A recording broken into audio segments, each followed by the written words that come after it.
hit my face,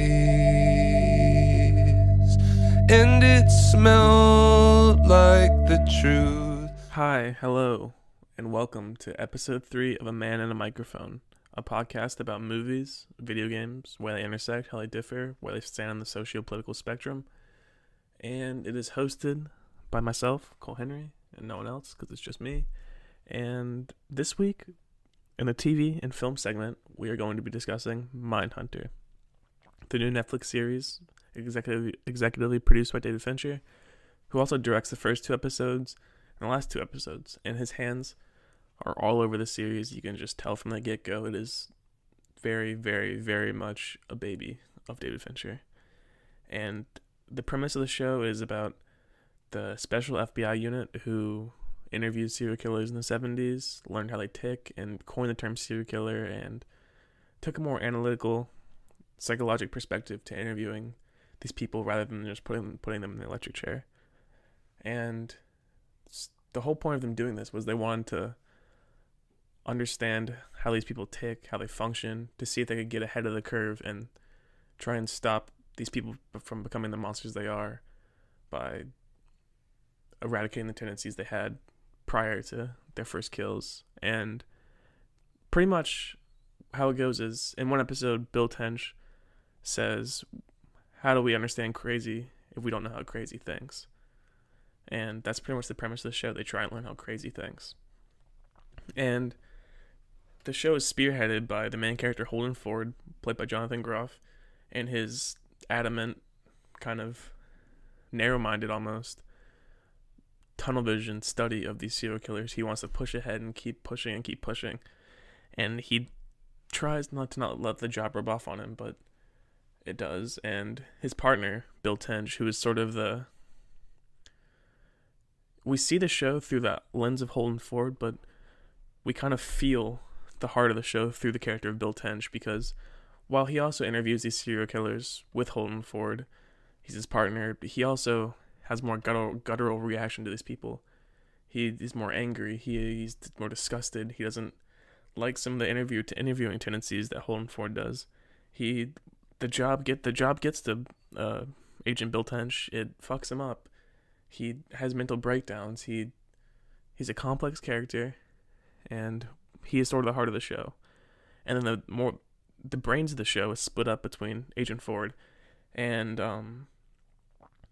this psychologist they hire from a university to come help them, and she is sort of the textbook brains of the show and comes up with a dossier and kind of a pamphlet of questions to ask these killers that Holden Ford doesn't always follow. But what makes the show so interesting is the way it portrays these serial killers. Though the only real scene of actual violence on screen we see is in the first 2-3 minutes of the intro episode. It's shocking, it's disgusting, but it really sets a tone for what the show is.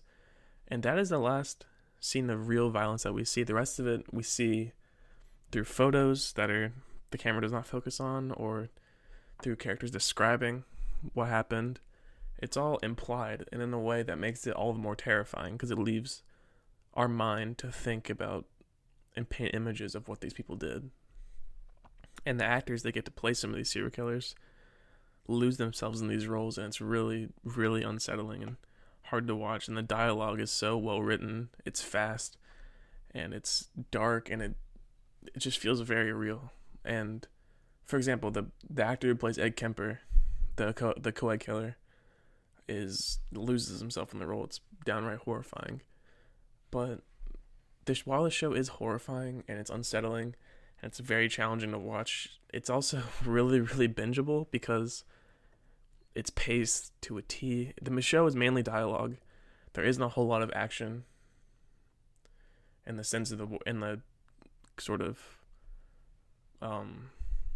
like definition of the word action. There's no punching, there's no gun shooting or anything like that. It's all mind games, and it's all tension based, and it's all dialogue driven, and the show is more of a character study than anything, which really represents what these agents were doing. They were doing a character study. And the way the show is so bingeable is because while it deals with some of the darkest themes fiction can tackle. It has it has a dark, bleak sense of humor that really gives the show a sense of levity and humanity at times, which is really, really needed, because it would have been so easy for the show to be disconnected from humanity and empathy and sympathy and just be a dark dive into sick and depraved tendencies and bouts of violence. And the show is directed very methodically. There is not a lot of quick cuts. Fincher lets the camera run. He doesn't cut it a lot. The use of tracking shots is prominent in almost every episode, especially when they're driving cars or when they're walking through prisons. And it gives the show a melodic sort of slice of life pace, which many people will find it slow, but I found it utterly riveting. And the use of place in the 70s is super, super fitting, because it gives the show, well, I don't really know what the sense of place gives the show, to be honest, but it really, I guess it adds to the whole watchability of the show, because it's nice to see, it's cool personally to see how a director and how a production sort of tries to depict 70s America through the lens of 2017. Like the show, the Atlanta airport in the 1970s, which was all recreated on sets and digital rendering. It's just cool to see, in all the cars and the music. And the music is a big, big part of the show. The actual score itself is a terrifying soundscape of almost just sounds and just noises. It doesn't seem like music. It is just sort of it just feels like emotion that was given sound. It doesn't feel like music in the sense that we usually think of music. But the show also features licensed music to give it the sense of place that it has in the 70s, and to also, a lot of this music is used for humor too. Like at the end of episode 2, they used the song Psycho Killer by the Talking Heads after they had just finished interviewing Ed Kemper, a psycho killer, which is very funny. And the show also uses a lot of close-ups and a lot of wide shots. The show is mainly shot through a wide lens and kind of lets the mise-en-scene and the whole sense of place and everything just soak into the camera and therefore into the viewer's eyes. But also during the interviews, you see a lot of close-ups on both the serial killers and the agents, because these dialogues they have and these conversations they have are very hard to listen to. They're very blunt. They're very sadistic. They're very neurotic. And we see that through these close-ups, how it affects both agents, Tench and Ford, and the serial killers themselves, how the serial killers sort of sometimes play into what the agents want to hear, and they sometimes antagonize the agents through smart word games and playing dumb or playing coy. And it's just interesting how Fincher chose to use close-ups and wides to depict all of this.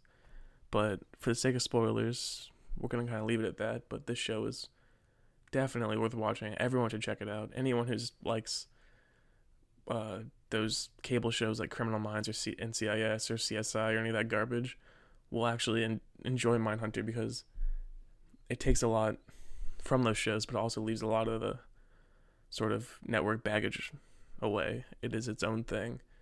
It is given time to breathe. It is given time to become its own thing. There is no sort of network constrictions over it. It feels like a 10-hour movie rather than a series. It is a very, very good show.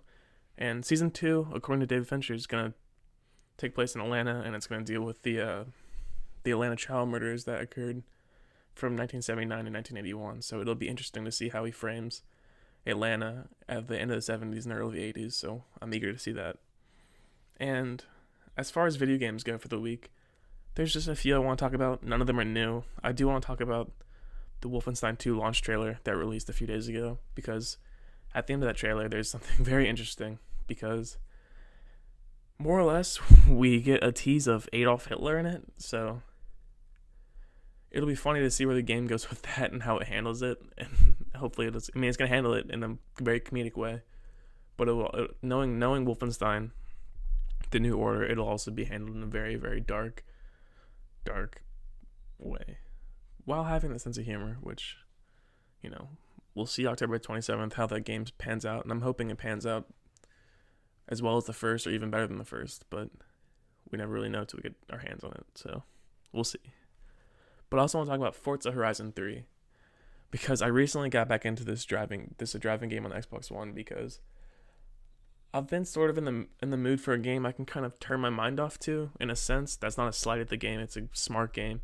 You need to focus in it, but I also wanted a game I could kind of just soak into and kind of just forget everything else, or mute the game and throw on a podcast and just play. And Forza Horizon 3 is a perfect game for that. It's beautiful. It's open world. There's hundreds of cars to race, and it just exudes pure fun. There's no real tension. There's no real terror. There's no worrying about what's going to come around the next corner. Am I going to get shot? Etc., etc. It is just it's a game it's a game in the most basic sense of the word. It's a player interacting with systems meant to give them base enjoyment, and that's what the game is. It is pure fun. It's a delight, and I can just kind of turn my mind off to it and soak into it and just really, really enjoy it. And it's been a great breath of fresh air lately, because I've been playing a lot of, the games I usually play, like shooters or RPGs or games that are challenging, both gameplay wise and thematically, and you just get burned out in that sometimes. And Forza Horizon 3 is a nice breath of fresh air in that regard. And I do some writing as well on colesculture.wordpress.com.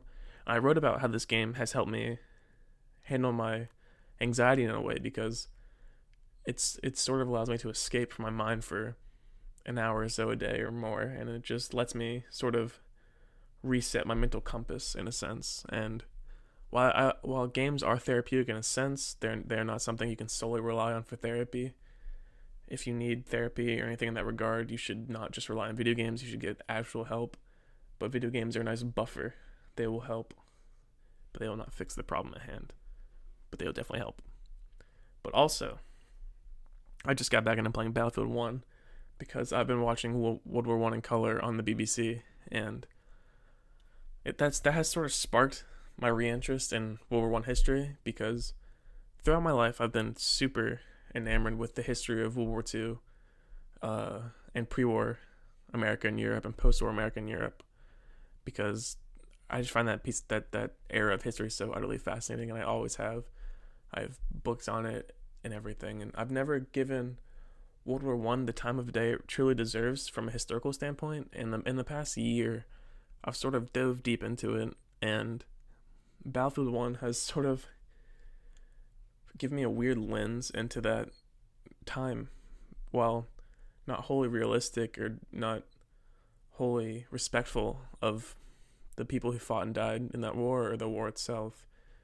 It is almost like an interactive museum in a sense, because you get to fire these digital renditions of these weapons from the time.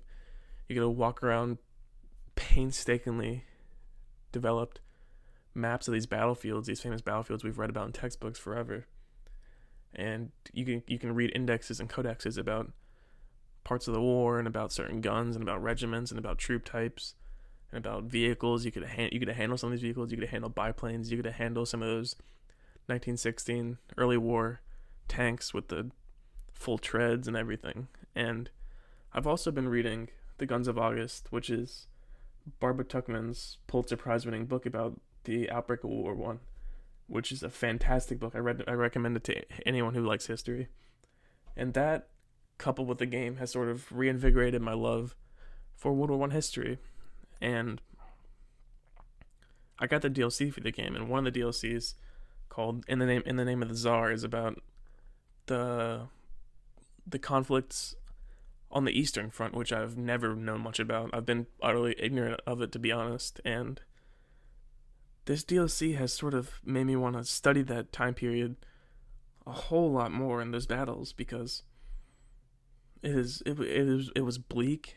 There was so much violence and loss on this version of the conflict, because the conditions were even worse than they were on the Western Front.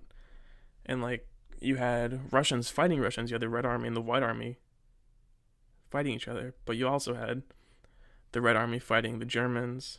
Well, they're fighting the German Empire, and you had them fighting Austro-Hungarian forces. And I guess to get back to talking about the game, I want to talk about one map in particular called Galicia, or it's Glicia. I'm called Galicia, and it's a battle that took place in the midst of the huge life-taking conflict known as the Brusilov Offensive. It was the Russian Empire fighting to push back the Austro-Hungarian forces in the Russian countryside, in Russia, in the Russian Empire. And this map is just, it's brown. There's a lot there. It's all farmland. It's trenches. It's wide open. It feels like one of the most World War I maps that are in the game. And as weirdly as to say this, it is the most beautiful map in the game itself. It feels, there are leaves falling. You can see the seasonal change in the map, which is perfect for this time of year, because that map really makes me feel this whole fall season in a sense. And the battles that take place on this map in the game, not real life. I'm about to talk about the gameplay and the combat and sort of trivialize my respect for this time period and for the people who lost their lives, but it is intense. There are wide open spaces where snipers just reign supreme, while there are also houses you go in and you clear out, and you go room by room with a rifle or shotgun, just holding your breath and just hoping no one's around the next corner. And there are also trenches you run through, and you pop grenades in the next trench. You sort of, in some game modes you have to bayonet charge trenches and everything, and it's really, really intense, and it's super rewarding gameplay wise. And to anyone who hasn't played Battlefield 1, I couldn't recommend it more, especially if you're a lover of history like myself. The story mode is incredible, in a sense that a Battlefield story has never been good, but this story mode has more heart than almost any big budget first person shooter story mode I've ever played, and I just couldn't recommend that more, in all honesty. And I also played and beat the Turing Test, which is a puzzle game in the veins of Portal 2, where you are entering the rooms and you have a gun and you shoot beams to figure out puzzles, and a lot of it is gravity based and physics based. But this game, unlike Portal 2, tells a very, very, very smart story. It's called the Turing Test. It's about Turing tests, which were tests created to differentiate an AI mind from a human mind. And that's sort of the crux of the game. You play as this woman sent to Jupiter's moon, Europa, to find out where this crew went missing in the space station. And while the game is mainly puzzle-based, the story itself poses a lot of theoretical, philosophical, psychological questions to the player. And it answers some of them, and it leaves a lot of them for us to ponder.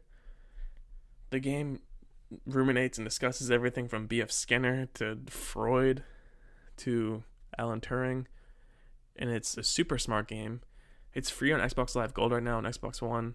It's like 3 to 4 hours long, depending on how good or bad you are at puzzles. I'm not great at puzzle games, so it took me about 3.5 hours to beat, but I recommend not using a guide at all for it, because when you do figure out the puzzles, it's really, really rewarding, and they're all super fun. And it's free, so you really have no excuse not to play it unless you don't have an Xbox One and you have to pay for it. But it's just a fun game you can beat in a night, really. And that's about it for the show as a whole. As always, you can tweet questions to the podcast Twitter, AAM podcast, or to myself at ColeHenry19. And to start the show and end the show, we always use a song. And the song this week is Porch's new single, Country. It's under 2 minutes, but it's a beautiful, beautiful song. It teases at a new album coming out relatively soon. And it's a great single, so you'll hear bits of it in the show, and check it out, support it, buy it, get it on Spotify, just enjoy it. And while you're at it, also listen to Destroyer's new album, It's amazing. It came out today. It's amazing. Listen to it. It's amazing. It's really good. It's amazing. Do you hear me? It's amazing. Listen to it. It's very good. It's amazing. So listen to it, okay? And thanks for listening. Have a great weekend. And I'll see you guys on Monday. Make it soft, keep it